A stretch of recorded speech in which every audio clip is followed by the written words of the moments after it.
उत्तर प्रदेश बहराइच के सवारिया रिसोर्ट में पुण्य श्लोका महारानी अहिल्याबाई होलकर के त्रिशताब्दी स्मृति अभियान के अंतर्गत एक बृहद कार्यक्रम का आयोजन किया गया।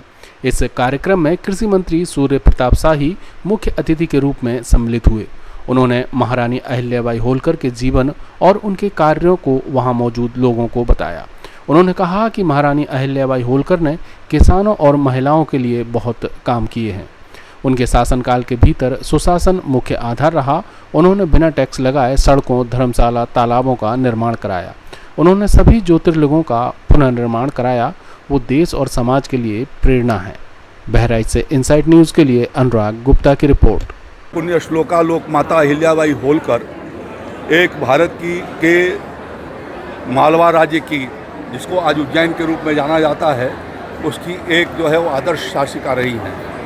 उनके शासनकाल के भीतर सुशासन मुख्य आधार रहा। बिना टैक्स लगाए हुए उन्होंने अपने राजकोष को, उसके सारे पिलफरे जो कमियां थी उसको रोका और रोक करके और अपने राज्य के भीतर सड़कों का निर्माण, धर्मशालाओं का निर्माण, तालाबों का निर्माण, बाजार इंदौर में बनाना, इंदौर के बाज़ार को विकसित किया जाना।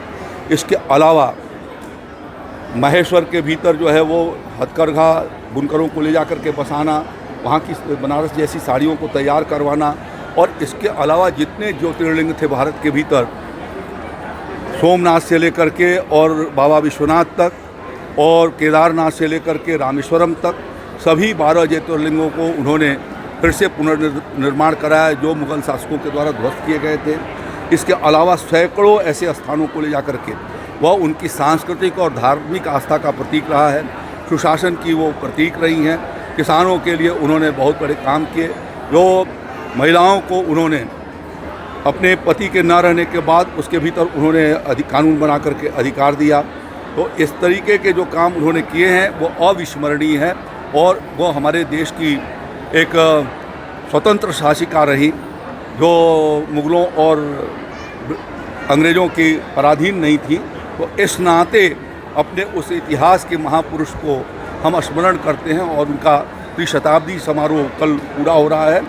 हमारी मोदी जी की सरकार ने और योगी जी की सरकार ने इस कार्यक्रम को जनता तक पहुंचा करके और महारानी अहिल्याबाई होलकर के जीवन से प्रेरणा लिए जाने के लिए, नई पीढ़ी को उनसे कुछ सीखने के लिए यह अवसर दिया। उसके लिए हम बधाई देते हैं और उनका नमन करते हुए मैं उनको श्रद्धांजलि अर्पित करता हूँ। अगर आपने अब तक हमारा चैनल सब्सक्राइब नहीं किया है तो सब्सक्राइब बटन पर क्लिक करके सब्सक्राइब करें, और लेटेस्ट न्यूज़ अपडेट सबसे पहले पाने के लिए बेल आइकॉन पर क्लिक जरूर करें।